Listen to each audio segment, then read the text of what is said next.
bit behind schedule, but so let me make a fast introduction to our next guest. Because is it possible to pay for good news? It is. Yeah, Zetland from the Danish landscape is the one telling us that can happen. So please let me welcome our next guest, Tav Klitgaard, CEO at Zetland. You have a story we'd love to hear. Thank you. Yeah, the stage is yours. Thank you. Thank you. Hello. Great to be here. So I am here to tell you another story about Net Promoter Score and how to actually make a younger audience pay for what we at least consider quality news. It has to do with relationships. And it says in the program that this will be a crash course in relations. I'm not really, I don't think I'm capable of that. And I'm not a researcher, but I am a businessman, and I know how we have gone about building relations in Zetland. And the reason why we are very focused on building relations is because we run a subscription-based service. And that means if you need to get people to pay every month, you need to establish a pretty close relationship with them.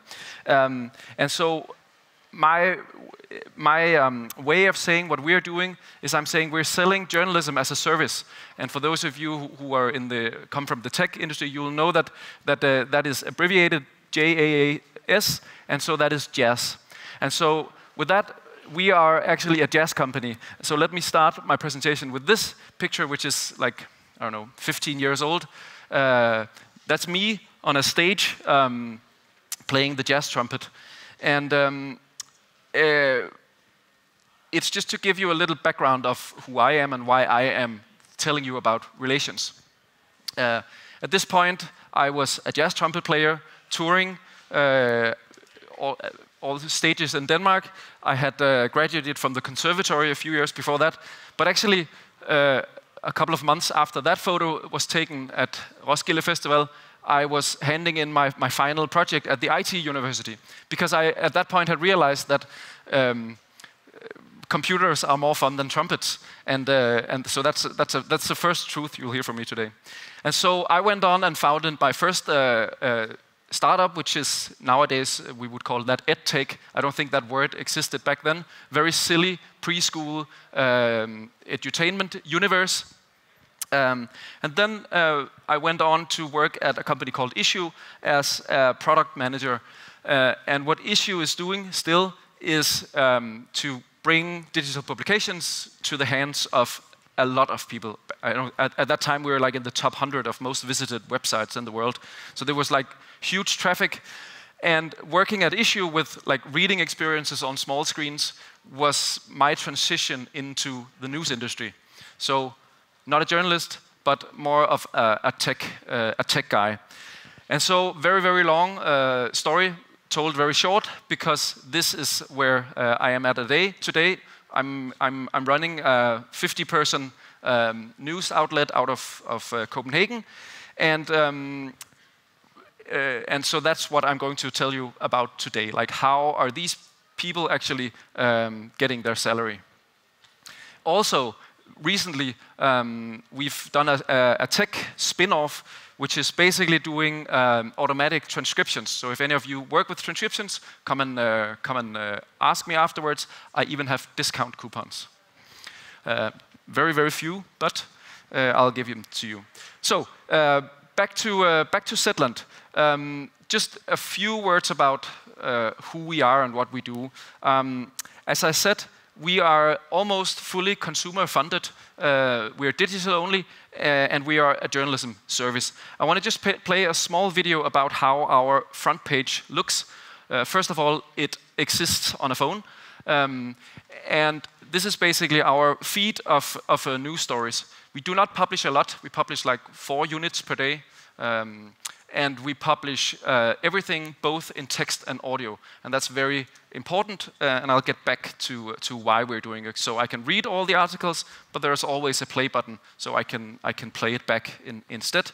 And it's always the journalist, him or herself, that will actually not read the story, but tell the story to me as a listener. What we are trying to do is to counter news avoidance, especially among younger people. So that's our mission. We believe that news are important. We believe news are important for democracy. We want to try and see if there's a way to give also a younger audience access to news that they're not bored about, that are not written for another generation. So we want to provide a meaningful alternative to fast news. And so in Danish we have this word called dannelse, and we actually sincerely believe that Zetland is a dannelses project. So dannelse is a long story, but it's about giving information and giving a sense of community. And those are the things that we want to give. And the reason why I'm talking about young people is because I have some numbers to share in a moment, but also because what is the most underserved demography when it comes to dannelse? I think when it comes to news, it is people that are young, and in this context, young means being, maybe under 45 or something like that. Those are young people. Congratulations, most of you. But the problem is that you need to create a product. You need to create a service that feels relevant and worthwhile. And I think that's where we've seen some success. And I want to just share with you what we've been doing. First of all, we're thinking in user needs. There's a session at 4 p.m. I think today with Dmitry Shishkin, who is the king of user needs. We feel that we serve two user needs. We serve the age-old user need of journalism, of news, that is update me. I want to know what's going on. I feel left out if I don't understand what's going on in Ukraine. Tell me. But the other need, like Dimitri will tell you, that consists of 6 needs. I will say, I call it inspire me. I want to, once I have been updated, I want to be inspired. I want to be entertained. I want to have something to tell my colleagues over lunch that, okay, this happened in Ukraine, but really what's interesting about it is this, or something else, something that I didn't know that I wanted to know. And those are actually two very, very different needs, and I think that's key. Like, you have to understand those two needs are very different. We're also a community, and I'll get back to that, because building relations is basically about building community. And then we're also a tech company. So if you come to the 4 p.m. session, which I very much recommend, Dimitri is probably going to show this one. So these are the user needs for news. And you'll see there's something up here that has to do with update me, educate me. But then there's a lot of other user needs that has to do with news. There is, help me, connect me, inspire me.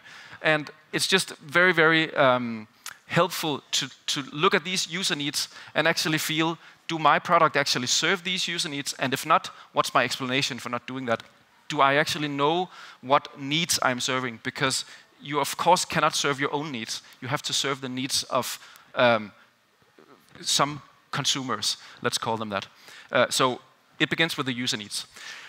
So if this talk should be anything that just me standing here talking about to you about things that you think I don't know anything about, I want to just share a few of Zetland's numbers.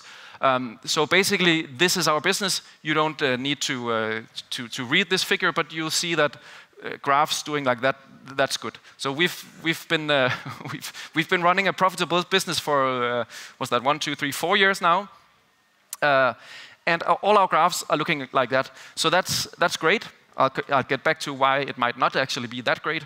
But we now are above 40,000 paid memberships. And our goal is to be the biggest Danish digital news subscription service. We're not quite there yet, but I think we should be there. Then I think about building relations, because I think building relations is more important the younger you get in the audience. And so there is something about age in our numbers, and you can analyze these numbers yourself. But most people are quite surprised when they see these numbers and say, this is actually a news product. This is people paying for news. And so we have 33% under 33. 50% are under 37, and 41 is the average age of our paying customer. That is a pretty young demographic. And then we have 80% of our consumers who actually consume our content via audio. So remember, we give our audience the choice: do you want to read or do you want to listen? And it's up to you. It depends on the situation you're in.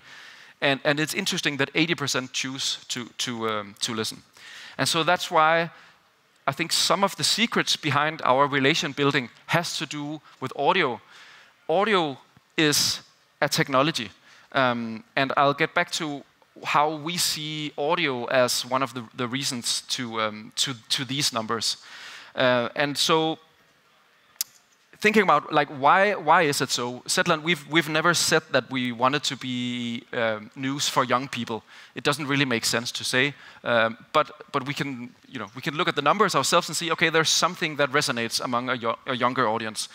And so I think that it has to do with these three things. So these are our secrets, if you will, and I'm going to take you through them.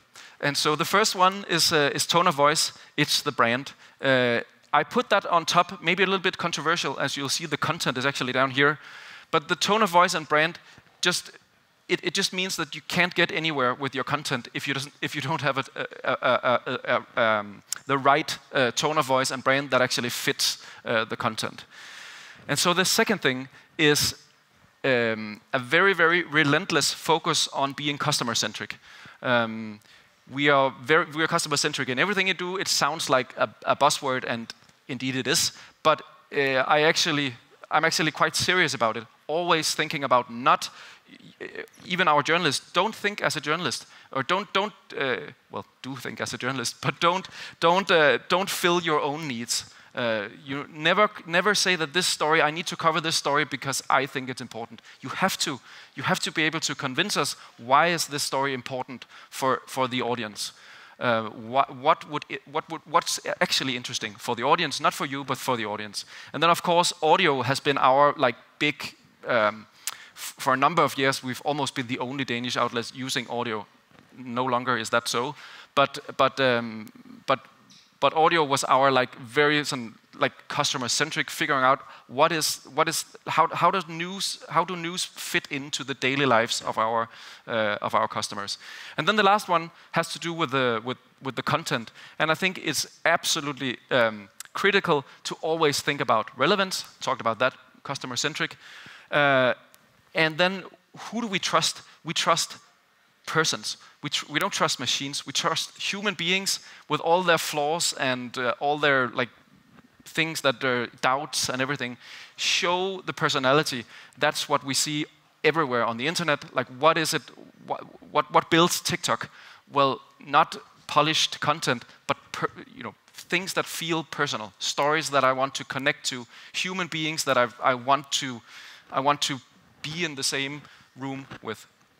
And then allowing our audience to engage with us, not saying that we are some gods up on a mountaintop telling the news to the people, but actually allowing people to engage with us. And then the last thing is something I just added backstage, because usually when I talk about young people and their news consumption, people will say, well, you're also talking about TikTok. Isn't that just a race to the bottom? It just needs to be fast. It needs to be lol. It needs to be stupid. And I think that's absolutely wrong, because young people are not stupid. Young people are super, super interested in how the world works. They're interested in how their lives evolve. They're interested in the climate crisis. They're interested in society as a whole. They're super, super clever and interested. But sometimes they have to consume stories about life and society in different ways than people who are 60. And that is obvious. Of course that has to be so. But they're not stupid. They're not superficial. They want to learn about the world, which is great. So let's take them one at a time. Tone of voice. It's hard to talk about tone of voice. You have to go to Zetland DK and experience what it is. But what we want to be is that we want to be the wise grown-up that will actually tell you stories about this wildly fascinating world. We insist that the world is fascinating. We don't have to tell stories about sex and drugs. No, there's lots of other things. Politics is actually super, super fascinating if the stories are told in the right way. And so nobody wants to pay for homework. And so that's just important, that it has to be engaging. You have to be very clear about why is this actually important? Why does it matter? Why is the world so interesting? You can't take that for granted. So that's what we try to do in our tone of voice. And so a part about the customer centricity. And I'm going to focus mostly here on audio, because I think it's one of the most important things that we've been experimenting with. And so this is a persona. So this is an example of who we're thinking about when we're designing our technology or when we're writing our stories. Except this is a real human being. So this is one of our members. But this is life, right? This is how she consumes news. She has her baby. She's maybe walking to the supermarket. This is her life, and so this is thinking about the customer, thinking about her. And so we do that in everything we do, and it's way more easy to say than it is to do, because it's actually quite hard if it cannot be a fluffy word. User centricity is actually, we're trying to make that key in everything we do, and it's hard, but we try to do it. And so thinking about customer centricity was where the idea of actually using audio started. And so this is about audio. So I believe that audio as a media has three things to it. It has convenience, and that's great, and that's what most people think about when they think about news over audio.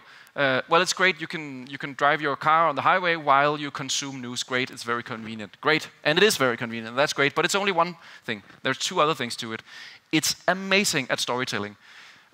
So just think about back when, like a million years ago, when you were cavemen sitting around the fire. Would you write stories to each other? No, you would tell stories to each other. Of course, that's how we engage. There's a reason why I don't have my manuscript on the screen, but I'm trying to tell you in my own words. I can even smile. Look, and so it's very, very good at storytelling. Audio is just awesome at telling stories. And then the last point is the hardest part, I think, because audio is just very, very good at telling people that you're a human being. And if there's something people trust, it's human beings. At least that's one of my missions, to have it be like that. We need to trust human beings. And being able to convey your personality is just way, way easier, actually, using audio than text.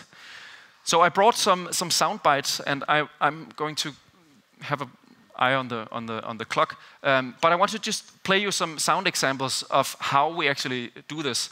And I've put them at 1.4 speed. So those of you who speak Danish, you might be a little bit stressed. But I've included an English transcript, and it's because I want to try to explain how we work with these three things. And so I'm going to begin with the first one, convenience.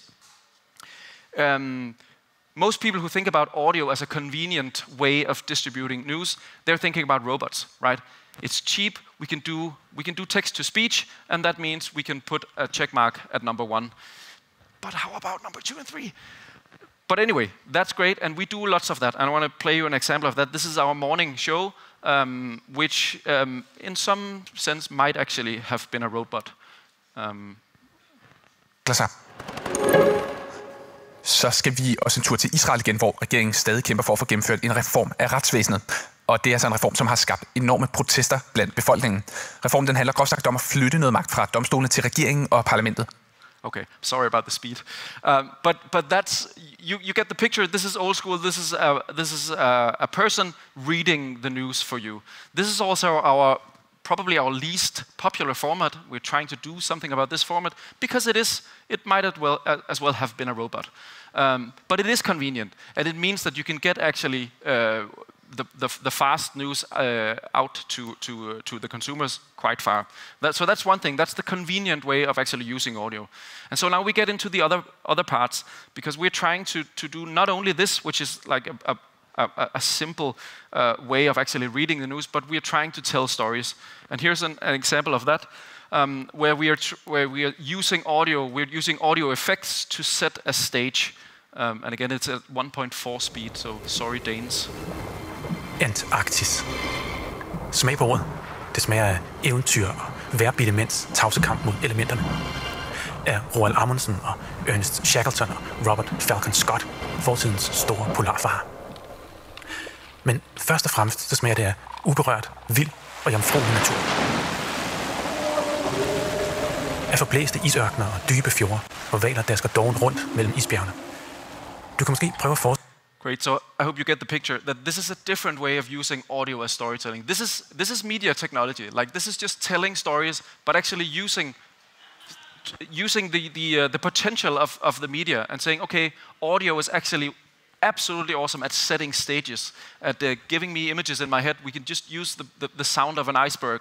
And this is a news story, but if we set the scene like this, it just makes it so much more engaging to listen to. So that's about the storytelling. Another thing I want to show you an example of is what I hear called two-person storytelling. And that's because audio is actually great. If those of you who listen to American podcasts and know the American podcast tradition, you'll know this. Two persons in the studio, one is telling the story to the other person. So suddenly we actually have the persona of the customer in the studio, which is great because that person can be, I would almost say stupid, like in this format.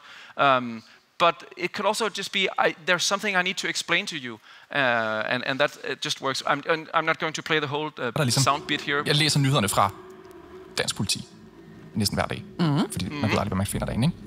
Og så begynder jeg at bemærke, at der kommer sådan en mønster. Det var inde på noget, det er sådan det, man vil kalde for det danske FBI, som hedder National Enhed for Særlig Kriminalitet. Ja. I gamle dage, tror jeg, man bare kaldte det for rejseholdet. Ja. Nå, men de har landet nogle gigasager, som har noget til fælles. Og nu har jeg så søgt aktindsigt i nogle af de sager, og siddet og læst dem. Og det er en verden af... And then it continues.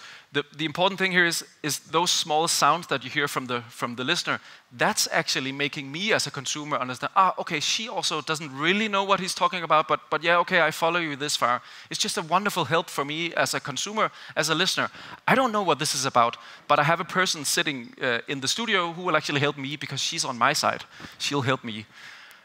That's absolutely great, and it does so much to convey personalities and makes it just super trustworthy. So here's another example of where we use real emotions. So something happens in the studio. Here it's an actual conversation between an employee and an employer, and they talk about her salary, and then suddenly something happens. Because the boss gets an idea. Det her afsnit. Vi har ikke nogen færdig model klar. Nej, jeg skal bare fortsætte snakken, ikke? Så tror jeg vil gå til vores verdens bedste... Hvornår skal vi lønforhandle næste gang? Til april. Du kan prøve det her. Du må selv bestemme din løn. Okay. Jeg ved ikke, om man kan høre det på mig her, men jeg er... Okay, great. So what happens here is that they actually... It's a real conversation and you can feel the emotions.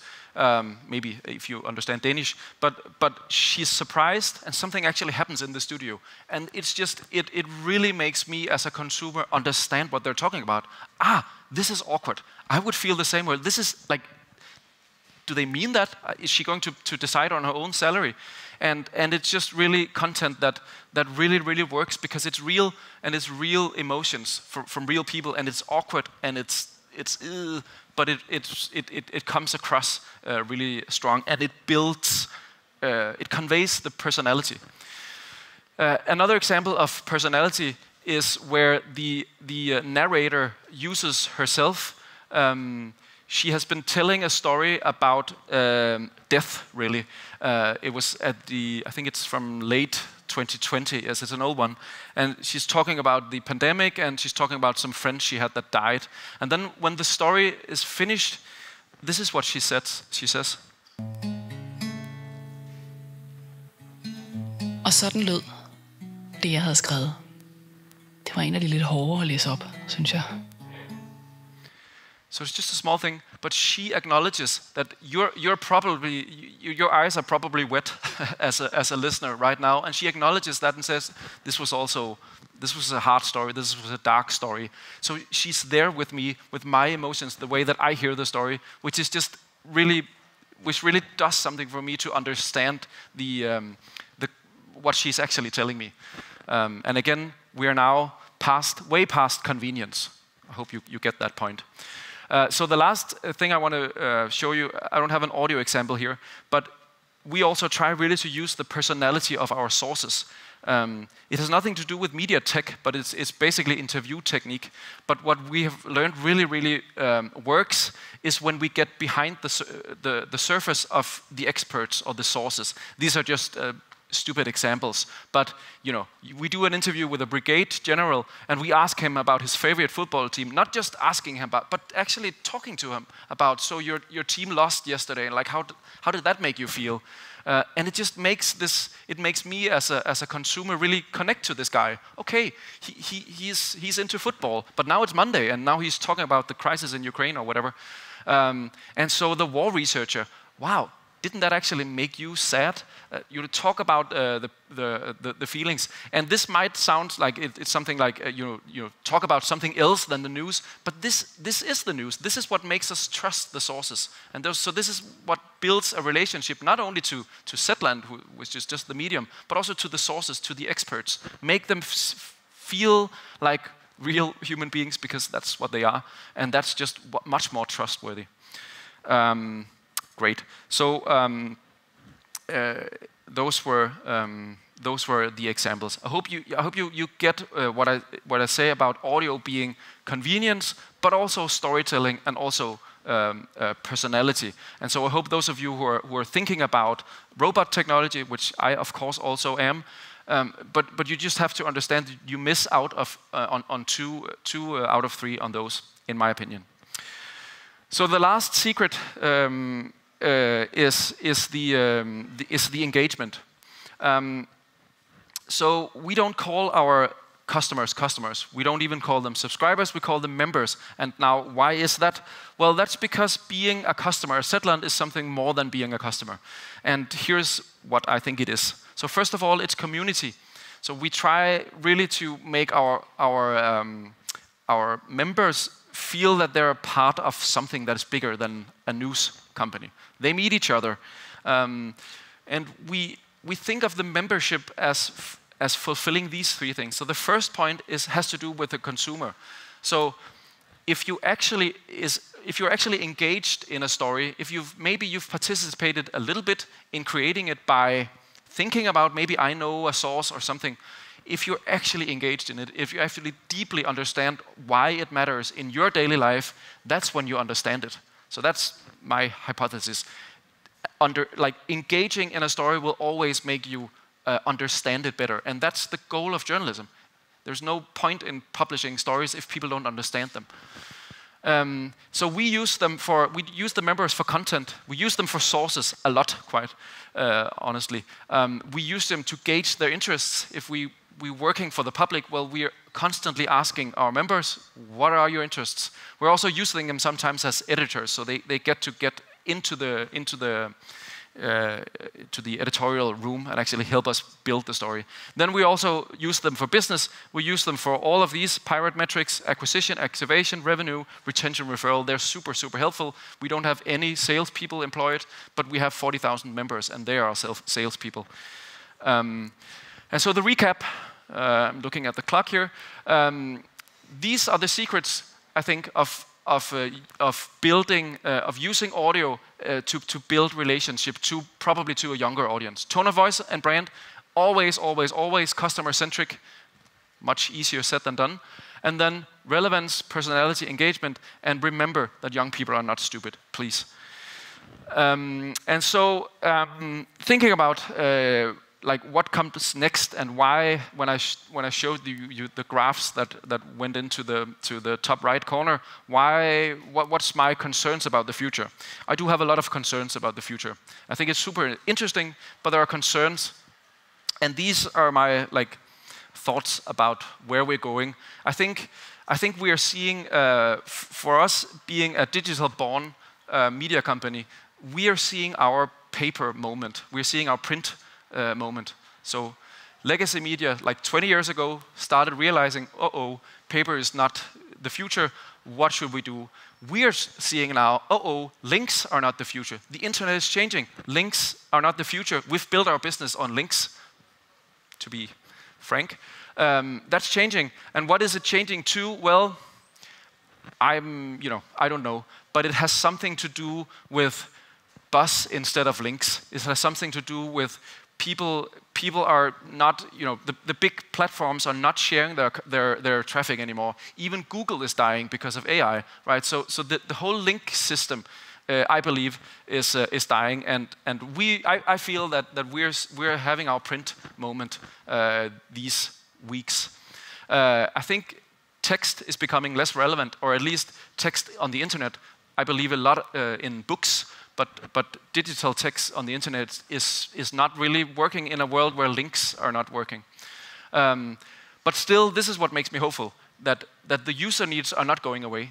The user needs have been there for thousands of years. They're there in Denmark, but they're also there all over the globe, and it's more or less the same user needs we have. Go see the 4 o'clock session. The needs, people need to know, people need to be in the know, people want to be connected to their society. We're awesome at that in Denmark. And so I think our future, both as Zetland, but probably also your future, is becoming more and more personal. It's becoming, I see our way is to be more and more human. That's how we fight the tech giants, which I hate, but that's how we work with tech as a part of our life. It's say, okay, well, people connect to human beings, people connect to persons that will get into their living room and actually tell them an engaged story. That's what we have to do. I think we want to be more actively shaping the public conversation. There's something about news media that is just absolutely key to conserving, luckily in Denmark, democracy, and I think that's our future. We want to be more entertaining, we want to be more fascinating, and we want to be constructive, always thinking about solutions. No one wants to pay for homework. I think that's very, very key for us to remember.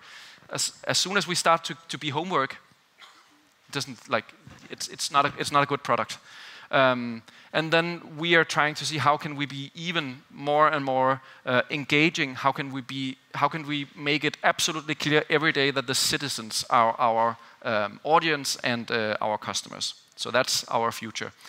Again, those are our dreams, and I hope that you guys will help us by, and isn't that clever, maybe asking a question or two. And if you do ever transcribe or have friends that do, come see me. I have discount codes. Thank you. Yeah.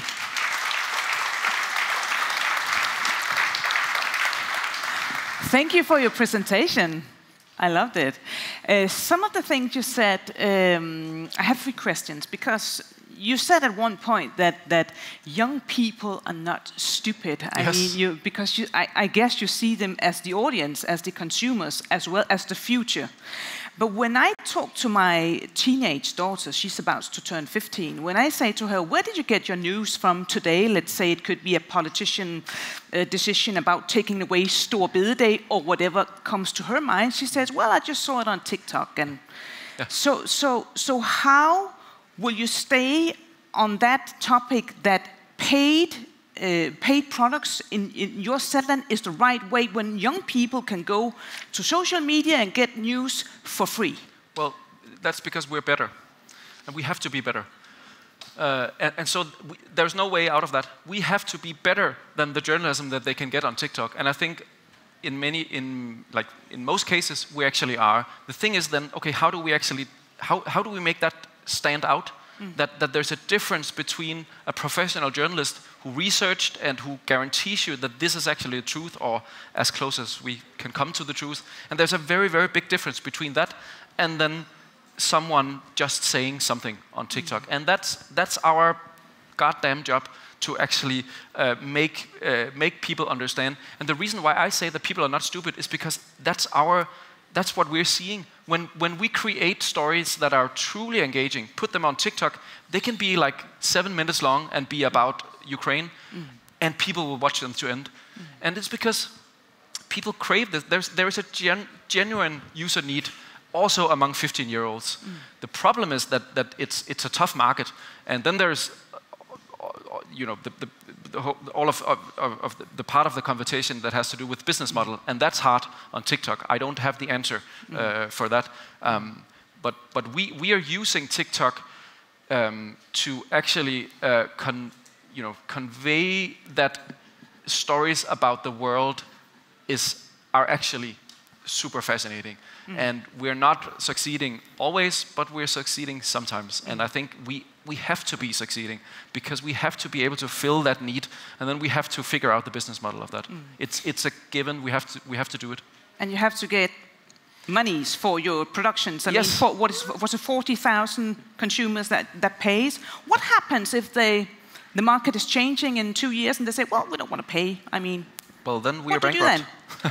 Well, then we are out of business. Of course, there has to be a business model. In Denmark, there is a lot of public support for media, but we are selling a product. We are journalism as a service, and what we're seeing is that there is a genuine need for that product. So our problem is that it's just a tough market, because there's so much free content, and it's actually very, very hard to pinpoint why is our content better. Like many of you laughed when I said, well, our content is better. And you laugh, of course, because but that's easy to say, but it doesn't really, like, you can't, like, that's not a way to sell to a consumer. You have to prove that you're better, and that's a tough job. You say it's hard. Who, in your opinion, is your worst / best competitor, or who is that? You may be honest with me. Yeah, but I think like our worst competitor is other services who are craving the attention of people, and so that is TikTok. That is also Instagram, and also actually Spotify. So because what we're fighting for here is attention, and we are a big part of the attention war, because we advertise on Facebook, and we scream that we are good journalists and you should pay for our product. And so we're part of the problem, but we sincerely believe that we're also trying to be a part of the solution, trying to make people understand that there's an alternative to doom scrolling. There's actually an alternative who's not making you feel stupid or making you feel like it's homework, but that there's actually stories to be told about the real world that is just so insanely engaging and interesting and wonderful and disturbing. That's great content, also for a 15-year-old. And that will be the last point from you. Thank you very much for joining me here on stage.